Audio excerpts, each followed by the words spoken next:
Okay, today we're going to go over how to change your major here at John Jay. This process can be a little bit intimidating, a little bit overwhelming, so hopefully this video will make that a little bit of an easier process for you, make it a little bit less stressful. So before we begin, we want to make sure that you're familiar with the major resources you have at your fingertips.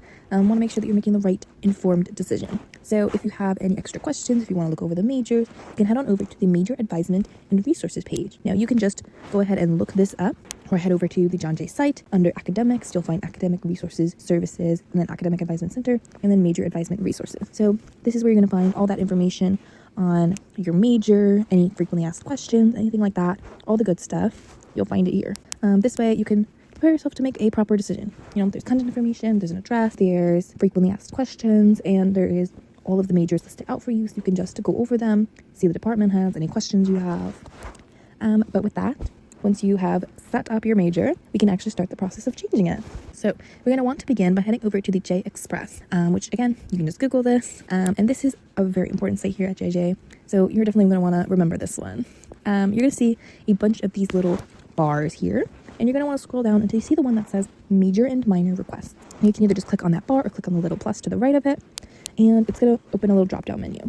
Once you open that, you're going to see a bunch of links, and you're going to want to scroll down to the one that we want, which is Declaration of Major. It's going to be a little blue hyperlink, and you're going to want to click on it.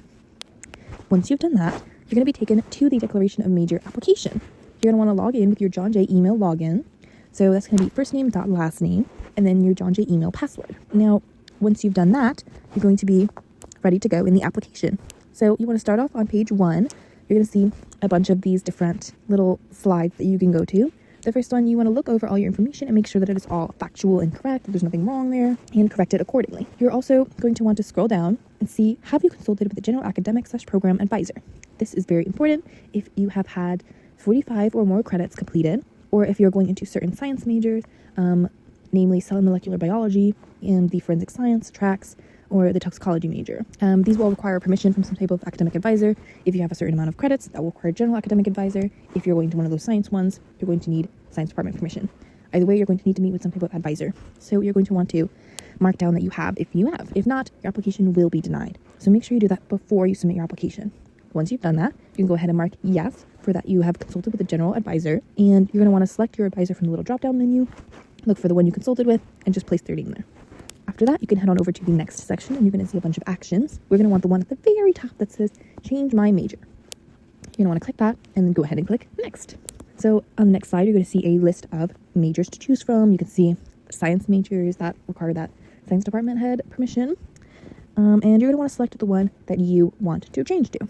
Make sure that there's no additional requirements you're forgetting about within the specific major, and then go ahead and click next again. Now you're on the final page, review and submit, and you're going to want to look over everything again, make sure that everything's correct, you have all the right information, all your personal information, all the information you filled out for your change of major, you have the right new major, all that fun stuff. You've done everything you needed to do. Once that's all checked and correct, you can go ahead and look at that little blue box at the bottom. This is basically asking you to affirm that your information is correct and digitally sign your little application. You're going to want to click that little white box within the blue box, check off, and sign it. Once you've done that, you can go ahead and click the little blue box that says submit application, and congratulations, you've submitted your application to change your major. Now all the hard part is over, and you can go ahead and just sit back and wait for that application acceptance to come in. Now it's going to take a few days for John Jay to get back to you with a confirmation or rejection, and if you do receive a rejection, you shouldn't if you've done everything accordingly, but on the off chance that you do, you will receive a reasoning why, so you can resolve it, and then you can just resubmit.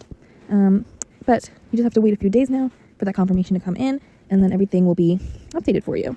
If you have any further questions in the meantime, feel free to check out the registrar's office and email them with any questions you have, or you can also go to the Academic Advisement Center and see any of their resources if there's anything that would answer your questions, or you can go ahead and make an appointment with an academic advisor there, and they will answer your question. Hopefully this helped you out and it made it easier to understand, and you were able to follow what was happening, and this just made this a little bit less stressful of an experience.